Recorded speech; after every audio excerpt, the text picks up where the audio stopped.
All right. Good evening, everyone. We find ourselves on Sukkah Lamed Aleph Amud Aleph. We are on 31a in Sukkah, and we are about one third down. We made a pretty good dent last time. We're already one third down, but lest you be concerned that we don't have a lot of material to cover, I have some supplemental material. Try to bring this close up. Yes, it is the same safer I brought to our book club this morning, exactly the same volume, and not to do with Heter Iska, but actually to do with the Gemara we're going to be seeing tonight. I'm just going to mute where the noise is coming from. Okay. And then we have some other interesting things as well. So previously in our Gemara here, we learned that someone who steals materials to build a sukkah and actually builds a sukkah with it, he is not required to deconstruct the sukkah. We said gezel eitzim sichven, and you used it for schach. Everyone agrees ein lo ela dmei eitzim, that you only have to pay restitution. You don't have to return the actual wood. And that's because they wanted to make it easier for people to do teshuva and for people to, because if I say, oh my gosh, I built a whole sukkah and now I want to do teshuva and we have to rebuild, building a sukkah is not, I mean, some people enjoy it. I'm the guy who's like, when we get something from IKEA, people are like, oh, it's so much fun with IKEA. You get to build it all on your own. I'm like, I don't enjoy that. Just like give me a full piece of furniture and let me just be done with it. It's like I remember I always bring up this trip that I did on APAC before COVID. So I think I've shared that with you a few times. So every evening we'd have like these 5-star meals, and there'd be some politician guy who would come speak to us about the situation in Israel, and we'd have like all these gourmet steaks. There's so there was a moment that, oh wait, I lost my train of thought on that. Where was I going with that? Steak. No, but you know what happens? I get too much background to a story, and then I forget what the point was I was going to bring up with it. Oh no! So the point I was going to bring was like, so one evening they didn't give us the free food. They gave us free food, but they gave us the materials. They gave us the ingredients, and they had this like 5-star fancy chef guy, and he's like, "I'm going to show you how to make your own dinner tonight." And I was like, I'm just gonna go get some fast food for somewhere. I don't want to make my own dinner. I'm like, I thought we paid all this, but I didn't have to pay any money. But I thought whoever paid the LaFells who paid money for the trip was like, so I don't have to do any work. So some people like they enjoy. It's like apparently it's like a hip thing that you go on like a program and there's like this chef guy who wears the fancy hat who teaches you how to make the food. It's supposed to be a lot of fun. And I'm like, I'm just hungry. Just give me something to eat.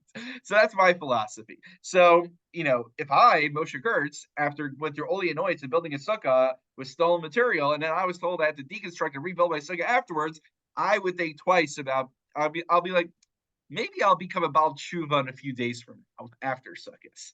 So we don't want people to put that off. So that's why the Chachamim wanted to make it easier for people to do teshuva. So that was the last thing that we said. We pick it up with Hahi Safta. There was a grandma.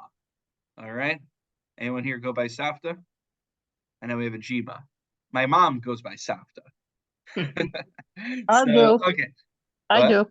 Oh, okay. Safta Phyllis. So this is not about Phyllis, though. I need to make that clear because she's not going to come out in the best light over here. Hahi Safta to Asti the Kameter of Nachman.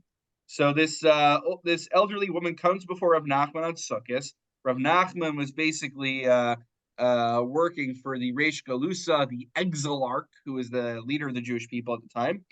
Amrle, she tells him, Reish Galusa, ukul rabbanim debe Reish Galusa, besukkah gezula hava yasvei. The Reish Galusa and all the rabbis who were his buddies, they're sitting in a stolen sukkah. And how do I know that? Because the servants of the Reish Galusa, Rashi explains, came to my property and took my lumber and built a sukkah out of it. So Savcha lo eshkach bar Rav Nachman. So she was busy yelling, give it back, and Rav Nachman ignores her. Amrale, she says to him, Isto de havale la abua tlasne tindi streabde Sukkah kamai vlashkachisuba.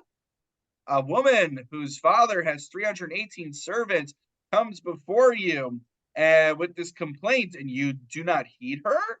Amar Lu Rav Nachman, we'll explain what that means in a moment. Piyasahi, she's a colonist, she's just a loudmouth.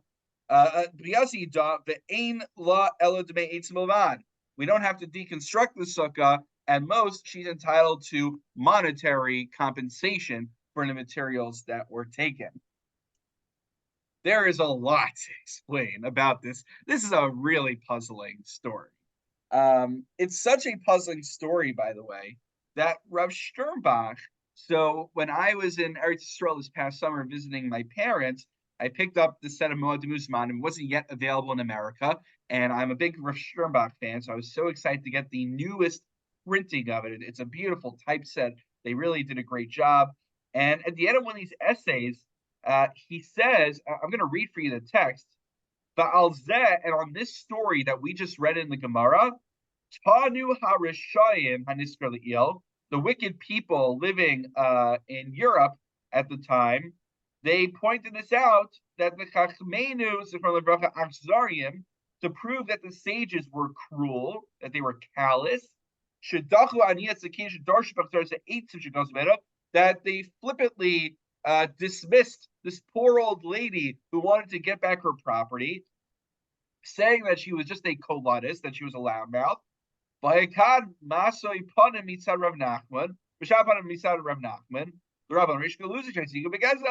see Rav Nachman is aiding and abetting the Reish Galusa and his boys who are performing theft. And they're stealing in order to benefit themselves.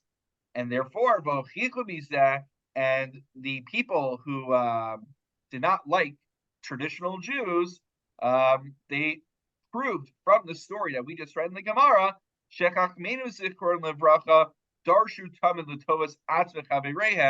that the rabbis, anytime they darshan something, anytime they seek to do something, it's just to benefit themselves. So that's pretty damning when you think about it. Now, there's got to be a good answer to this, right? For sure, he's not going to tell us this if he doesn't have an answer. So the answer is going to come up in the Gemara in a moment. So if we get to the next Gemara, you'll see what the answer is. So let's go forward for a moment. In the next Gemara, next section of the Gemara, Amar Rabina, Hai Kishur Dim Talasa Digzula Avdi Rabbanan to Avdi Rabbanan to Kanta Mishum Takanos Marish. So a central beam for holding up the sukkah that is stolen, the Rabbanan made a special enactment that it need not be returned because of Takanas Marsh. A special enactment that when you steal not just any wood, but this like the integral beam that holds up the sukkah, it does not need to be returned. Now the Gemara says, Pshita, Maisham Eitzim. Why do we need a separate statute that tells me that you do not need to return a beam when we already have a statute telling us that you do not need to return the wood? You would think, okay, wood, beam, same difference, right? Ma'adatema, so what have I thought to distinguish between them? Eitzim shchichi, avahai lo shchicha. Emelo, kamash malan. I would think, if this woman's wood was stolen, she could find lumber elsewhere. Maybe the material used to make a nice, sturdy central beam is not something you just pick up from Amazing Savings. So something like that, for instance, I would think even that you would have to return. Kamash Malan, the Gemara teaches us, nope, you don't need to return that, just monetary restitution. And finally, and this is going to be help us with our answer, the Hani Mili Bego Shiva. This entire discussion is in middle of the 7 days of Sukkot. But after the 7 days of Sukkot are over, and you don't need your sukkah anymore, if you are on top of things and you're not what do you call it? Not lackadaisical, whatever. You're not procrastinating. You can take that. You're going to take down your sukkah the moment the holiday is over. So then the whole reason that I'm not going to do tshuva is because I don't want to build a new sukkah. Well, now I'm taking down my sukkah anyway. So now, if you cemented it in and you're planning on keeping this as a sukkah year round, that's one thing. but in general, we assume that after the 7 days of Sukkot, when you no longer need the Sukkah, you're going to take down the Sukkah anyway. So if at that point we discover that there was stolen items, that it was made from stolen material, you would actually return the material itself rather than giving just monetary restitution. And that, if I may, and if that is Rav Sherbach's answer, Rav Sherbach says that Rav Nachman wanted to make sure that this woman got her original sukkah materials back, that she got her actual lumber back. So he wanted to delay her from submitting a formal claim, that otherwise she would only get the money and she wouldn't get the original material back. So that is Rav Sherbach's answer. But Toby, it looks like you got something to say. I don't like that answer. I mean, doesn't she need a sukkah? Is Yeah. anybody not concerned about whether she's sitting in a sukkah? What if this is the only material she had? So Doesn't admittedly, count? Is that why they I- use a woman for the example? Because she doesn't count? and so everything you said was what ran through my mind as well. That that's very nice, but she needs one for the holiday. And is the answer that she doesn't need one for the holiday? She's on high. Well, maybe she has a family. Yeah. Well, her kids are coming to her for sukkahs, and she needs to be able to have them sitting in a sukkah. Don't worry, Right? Toby, we're not going to steal your Totally unsatisfactory answer here.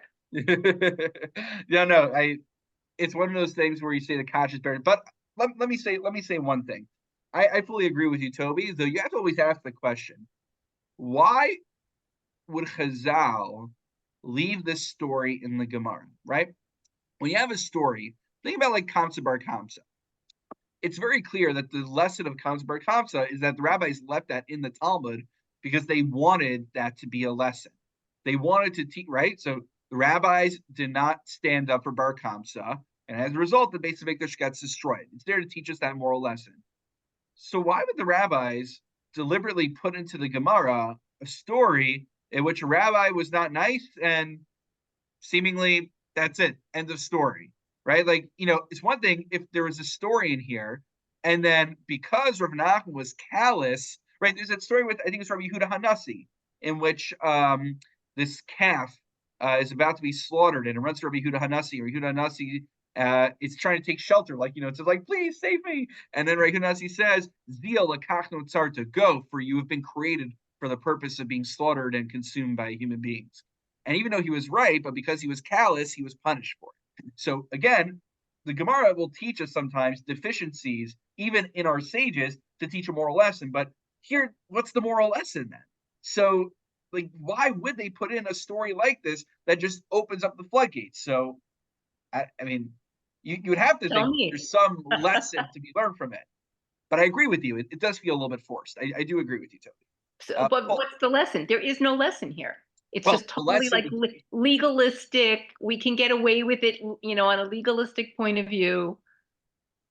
Well, no, the lesson, according to Rosh Hashanah, you can take it or leave it, is that the next section of the Gemara is deliberately juxtaposed. I'll give you another example of this. Remember we learned Maseches Megillah way back when? So there is the Gemara, it says that you're supposed to drink ad lo yada, right? It sounds like you're supposed to get absolutely drunk. But then the next passage in the Gemara is a story about Rav and Rabbi Zera, about him getting up and killing him because he got too drunk. And some of the Mefarshim understand that's no coincidence. That passage was to inform us not to accept the Pesach of Ad lo Yada. So it could very well be that the reason that the next passage in the Gemara is a qualification of telling us that you get the materials back after 7 days was because that's what Rav Nachman's concern was. All right, take it or leave it. Yeah, I'm leaving it. All right, Perush Tobi al Hashas. Now let's get to the Perush Pol al Hashas. It's not a Perush, it's a question. Can we read this to mean that it wasn't necessarily the old woman's sukkah wood? It doesn't say wood from her sukkah. It says they stole her wood. Oh, you're right. At least that's my translation. Paul is correct. If you look at Rashi, it says the Gazlu Mimena Avdi Reish Galusa Eitzim. They stole wood, Usichu Behen, and they decided to use that wood to make the schach. So Paul brings up a very good point here. I think that's a very compelling reading. That It's not that they went and they deconstructed her sukkah and then built their own. It's that she had a lot of lumber in her yard. For all we know, maybe she didn't make her sukkah. She didn't, she used something else for her skach, or she already had enough skach. But in principle, no one likes to be stolen from. So I think that's a very good point. Toby, what do you make of Paul's point? By the way, it wasn't meant as a defense. I'm just trying to read carefully. No, I think right, and I think it's a fair reading, and I think that softens the blow over here. It's not like they're throwing her out on the street. But in the context of softening the blow, does the fact that she's an old woman make a difference? Why did the Gemara have to tell us that she's elderly? It makes us even more sympathetic. But is there less of a chiyuv for a woman who's elderly to sit outside in the cold? Well, a woman fundamentally has no chiyuv, even if she's a young woman. So you can't. We've already established from the previous Gemara that you can steal an entire sukkah and get away with it. Well, we got to clarify that a little bit. Right. So in the previous Gemara, well, get away with you in theory still have to pay the person back for it. Yeah, but you could, but it could be that was an example of it. For sure, was a sukkah. That it was the person's sukkah, and it was stolen, and they didn't get their sukkah back. Yeah. So we already had that. This is like a variation on the theme. Right, you're saying it sounds like we would assume it's a sukkah because that was the previous case in the Gemara. Yeah, but either way, I mean, look at this. In future shiurim, like 100 years from now, there's going to be like in the art scroll footnotes, there'll be the Paul and like Toby Machlokes on the dot. We got to canonize that. All right. One other just interesting thing that we didn't pay a lot of attention to is that there's this really odd claim she makes that, my father has 318 servants. Does that sound familiar at all? No, but I've read the footnote here in the right. So what's the footnote based on Rashi tell you? That it's not her father they're talking about, it's Abraham. Abraham, right. So Abraham, and to me that's also total apologetics. And well, that's not apologetics. It's more like, what does that even mean? Right. Well, look, if her father had 318 servants, if it was her father, then she wouldn't be poor. Maybe, and then maybe that factored into I mean, look, 318 is a weird word, is a weird number. Like there's clearly something here. And so I'll tell you. So there's a few different Perushim. The Ra just says that, her father was rich. But based on Rashi, the Chassam Sofer explains that Avram Avinu Yatzim Avodav Lahatzal Miyad Oshkav. What was the meat of Avram Avinu? The Avram Avinu would look after the disenfranchised. When Lot was taken captive, he went with his 318 men to save Lot. So he would stand up for the disenfranchised. And her musar was that, why are you not acting like him? Likewise, the Aruch Laner suggests that Avram Avinu would make sure that even his servants would not steal from other people's fields. When they went out to graze, remember he had that whole parting ways with Lot, because Lot did not really care what his servants were doing, and Avram did care about that. So maybe the Reish Galusa should be careful, just like Lot. Just like Avram Avinu, to ensure that his servants are not stealing. Which, by the way, I think that's a great shot. That's a really solid analogy over there, because I can find other people in Tanakh who care for the disenfranchised. But I think that's a really great chab over here that he figures out that Avram made sure that his servants would not steal. So why are you not doing the same and living up to those standards? I don't need to put a haskama on like Chassam Sofer versus Aruch Laner, but that one resonated with me in particular. I see a lot of commonality, and I can see why specifically Avram Avinu was the choice, and why she mentioned the servants in particular. Mm-hmm. She's right. Toby's on the Toby's on the side of the maskilim. All right, yeah. So all right, it's a difficult passage. Anyway, back to our featured presentation, my friends. We are up to, we're done talking about stolen sukkahs for now.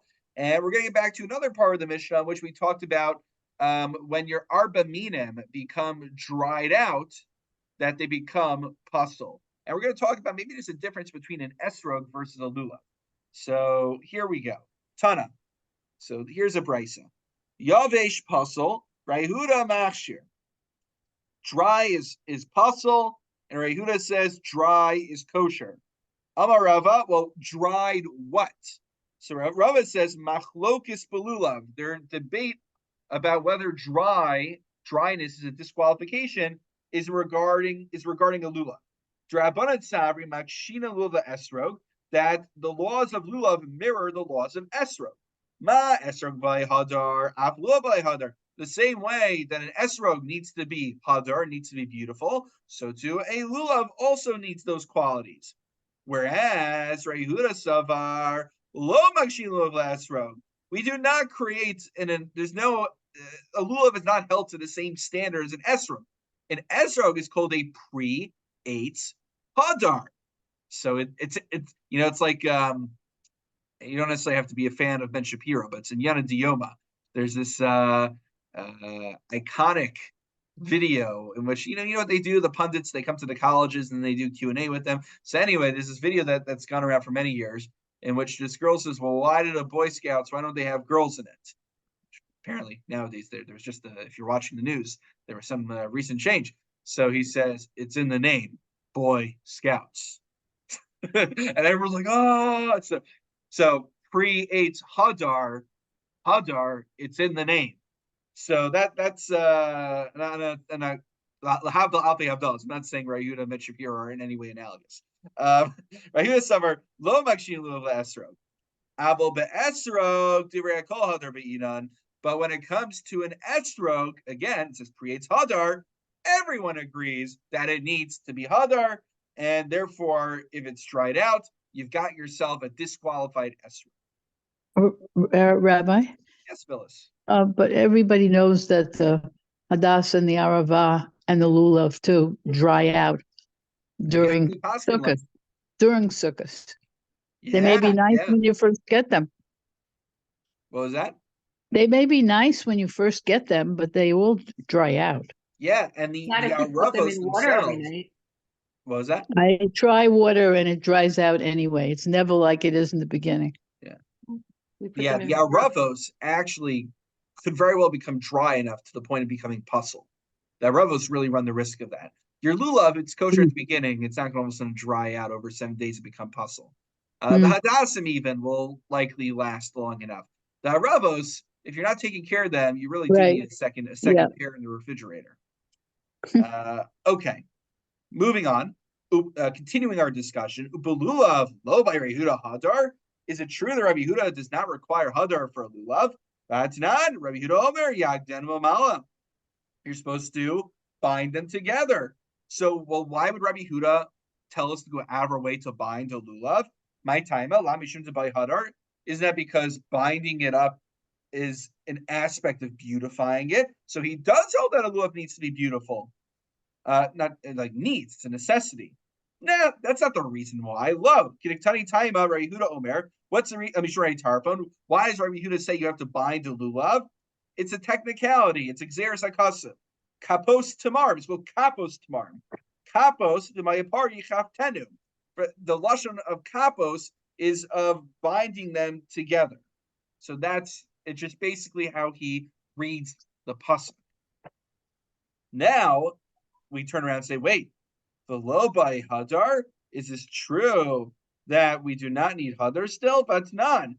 Ain odin es alulav ela bimino divrei Yehuda. Okay, maybe the binding itself is not indicative of requiring hadar, but the fact that Rabbi Yehuda requires you to bind the lulav with its own leaves, I mean, like, the things that they use to, what do they call it? The pushka, forget the Yiddish for it. Forgive me. The rings that you put around the lulav to bind it together, that's made from dried lulav leaves from another lulav. So, such a lulav, it's kind of cannibalistic almost when you think about it. Don't think too much about it. But it has to be from the actual lulav. So, if you're Rabbi Yehuda, so my time, isn't that an aspect of it being unified and thereby beautiful? Lo damarava afilu b'siv afilu b'ikra dedikla. Siv, Rashi says siv is hagadol svivos hadekel. These are things that grow around the dekel tree, the palm tree. V'nechrach svivav ke'ilulave gefanu, and they soften around it like love gefanu, like vines or something. It's what's the art scroll official rendering of Steve? And I guess Ikra Dedikla while you're at it, which is like, well, how do they render it into English? I'm sorry, Rabbi, which Ikra? How they 2 words before that, Steve, and how do they render Ikra Dedikla? I mean, Rashi tells us, but I'm curious what their So one the word. first one is ivy. Ivy, okay. That makes sense because he says like vines. From the trunk of the palm tree. Okay, yeah. So okay, that makes sense. So these things which are not typically used for the lulav, but they're considered part of it. So Rava says you can even use these things. So these things are not considered beautiful. They're not aesthetically. They're not aesthetically pleasing. So why does Rabbi Yehuda mandate it nonetheless? My taima, Rabbi Yehuda, Hasam tekasavar lulav tzarich eged, ve'imaisa mina achrina havulu chamisha minen. It's very simple. You're only supposed. I'm just gonna mute the noise. All right. Rabbi Yehuda says that you need. Well, not Rabbi Yehuda. The mitzvah is the arba minen, right? Not the chamesha minen. So if you start binding it with something else, you don't have 4 species, you have 5 species. So nothing to do with aesthetics, nothing to do with the beauty of the lulav. Very simple, technical, straightforward point. Now, coming to our final section for this evening, now we're going to push in the opposite direction. Before we're saying is, does Rabbi Yehuda not hold that a lulav needs to be hadar? Now we're going to push the opposite direction and say, maybe even an esrog doesn't need to be hadar according to Rabbi Yehuda. So esrog need by Rabbi Yehuda hadar, v'hatanya arbas minen shabalulav, the 4 species of the lulav, kishem she'im pochstin mehen, hachim osifan alayas. In the same way you can't have 3, you can't have 5. Lo matzah esrog, if you don't find an esrog, lo yavi lo parsh lo rimon. I think parsh is like quince or something. Is that the Hint, parsh? yeah. Yeah. See, I don't even know what a quince is. I just remember that's how it's translated. It's a fruit that they used to make it, like they used to use the design of it in a lot of 17th and 18th century tapestries. I'm going to do a quick Google on this. Quince. Fruit. No. Quince fruit. Here we are. There you go. For those who you would think it almost looks like an esrog, but it's not. So now we know what a quince is. Okay. And not nor a pomegranate. Lo davar acher, nothing else. And kamusha kisherin, if it begins to deplete in liquid. See, this is like a choose your own adventure, right? You have to like look at Rashi, and then Rashi, there's like a footnote there to Agos Siyunim, and Agos Siyunim tells you if du es lechosam. It's beginning to lose its moisture. It's still kosher, right? That's going to happen to your hadathim. They begin to lose moisture, but they don't become puzzled just because they lost some moisture. But yevation, but if they're dry, like the arobas get so dry that they begin to crack and brittle in your hands, then they are psulin. That's when they're disqualified. And Rabbi Yehuda Omer, afivation kasher, even if they dry out, they're kosher. Rabbi Yehuda, and Rabbi Yehuda's proof is that there's a story about cities in which they didn't have a lot of lulavs around, and each generation would basically bequeath their lulav to the next generation. It became a family heirloom. Amarlo, the sages responded, Yisham Raya, is that a good proof? This is a very important principle. We'll get back to in just a moment. That Ishas Hadcha, you can't learn from extenuating circumstances. We'll get to that. We'll get back to that in just a moment. I just want to finish the Gemara. Ketani Nihas, Rabbi Yehuda Omer, Ap Yevation Sharon. So what we get from here at the end of the day is that even though the sages had a retort, we see that Rabbi Yehuda holds that if it's dried out, it's still kosher. So my lava esrog, does that mean Rabbi Yehuda would go so far as to say maybe even a dried out esrog is still going to be kosher, which is against our assumption that even he would concede that an esrog needs to be hadar and needs to be moist still. So the Gemara says, which you would think was shot beforehand because we're only talking about lulavim, lo alulav. This entire discussion is just regarding lulavim. We cannot extrapolate to esrogim. So we basically, in conclusion, our maskana is Rabbi Yehuda. Both Rabbi Yehuda and the Chachamim agree that an esrog cannot be dried out; it's pre hadar. But when it comes to lulav, the Chachamim say it cannot be dried out, and Rabbi Yehuda says it is okay still, and we paskin by the Chachamim. Now, one final point over here. This is like a double underline. So this is like a super important principle, in which the Chachamim say ein shas hadchak raya. That's not a good proof if we're talking about a shas hadchak. Now, let me ask you the following question. What do they mean that this is not a good proof because of the shas hadchak? So there's two main ways of understanding this Gemara. One way to read it, which is the Ravid understands, is that, well, actually the Rush understands. The Rush says, yeah, they were Yotze in these extenuating circumstances. But in regular circumstances, one should not rely on using a dried out lulav, which means fundamentally it's not ma'aked. It's not essential. You are Yotze with a dried out lulav b'di'evet. And we say, another important principle, shatz and chak, k'di'evet dami, that extenuating circumstances are like post facto circumstances. Now, the Ravid argues, and the Ravid says, no, what do we mean shatz and chak over here? What do we mean that they would give their lulav, they would bequeath it from one generation to the other? It means the reason that this is not a good paradigm, that is not the proof that Rabbi Yehuda is making it out to be, is because they were not Yotze with a dried out lulav. They were not Yotze with such a lulav. So how can you extract? Why did they do it, right? Why would they still do it? So they would still do it because it was b'toras zecher lemitzvah. It was, it's like the lama nigara. They wanted to have some semblance, some remembrance of the mitzvah of lulav. They shall tishtacheach mehem mitzvahs lulav, so that way when they're doing chinuch for their kids, one day when they'd be able to get lulav shipments back to their community, it could be even in many generations from now, they'll still have this general sense of what a lulav is, and that there's this mitzvah of the arba minim. So that's the argument of the Ravid, that even b'di'evet, and the reason it's not a good proof because they weren't Yotze in such a scenario, unlike the Rush. And the Ravid, one could argue, might be the more compelling reading. However, the Or Sameach points out that what is the sheet of the Rush? I don't understand the Rush. The Rush is saying that they were Yotze with a dried out lulav, but if you took a dried out lulav where moist ones are available, you would not be Yotze. It doesn't work like that. Either it's kosher or it's not kosher. It's puzzle. So how can it be that way? So the Or Sameach says that the Rush's shita, right? Because why is a dried out lulav not kosher according to this understanding? It's that it's not a deficiency in the shear of the lulav. You still have your 4 tfachim, your 1/10 whole 3 tfachim. It's still a kosher. You have a shear. You have the dimensions you need for a lulav.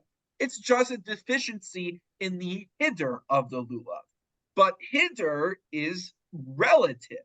So in a region where you cannot acquire nice, moist, fresh lulavim, the lulavim that were available to them are all dry. So relative to that region, that is called hadar. That is called aesthetically pleasing by their very low bar, by their very low standards. But you know what this means. But then does that apply to esrog also? That is a great question. Right. So that is a great point. Great question, Toby. I'm not sure offhand. Maybe because it says hadar there in the Torah itself, maybe there's some higher standard. But according to the Rabbanan, that lulav and esrog would share the same parameters, it would stand to reason that it would be the same for an esrog as well. And then finally, what this means is that if the Or Sameach's argument is true, that this is just because Hadar is relative, well, Hadar is not the only factor we need to think about in a lulav. If the lulav was not tall enough, if it was too short, or it was a stolen lulav, let's say, even in a shas hadchak where it's the only lulav available, you would not be yotzei the mitzvah, because the whole argument is not that all the rules go in a shas hadchak. It's that in a shas hadchak where there is no other lulav available, that's called beautiful by the relative standard. But theft is not relative. Math and measurements are not relative. That's objective reality. And so if it's a stolen lulav, or it's a overly short or very short lulav, you would not be yotzei the mitzvah, even in a case of shas hadchak, even when it's the only lulav around. And then the only reason to take it, maybe, just maybe, would be the argument that the Raiden makes, that shelo tishtachach mehem mitzvahs lulav, in order to keep the memory of the lulav alive. So that's where we are tonight. We will end over there on the top of Lamed Aleph Amud Beis, and Amir Hashem will pick it up next week. I am actually going to give the 10:30 shir in the end of Shabbos. Rabbi Rosenfeld's not feeling well, so I'll be giving the shir. It's going to be on the topic of music. Is music mutter during Sfira? And then there's supposed to be a strike through over there. Is music mutter ever? Oh, I'd love to hear that. I'd love to hear that. All right. Well, maybe we'll find another opportunity to do it. And if not, I'm going to write it up as an article format at some point. Oh, so great. It'll be available. Thank you so much, Rabbi. Refuah Shalema. All right. Thank you. And Shabbat Shalom. Good Shabbos, everyone. Take care. Thank you.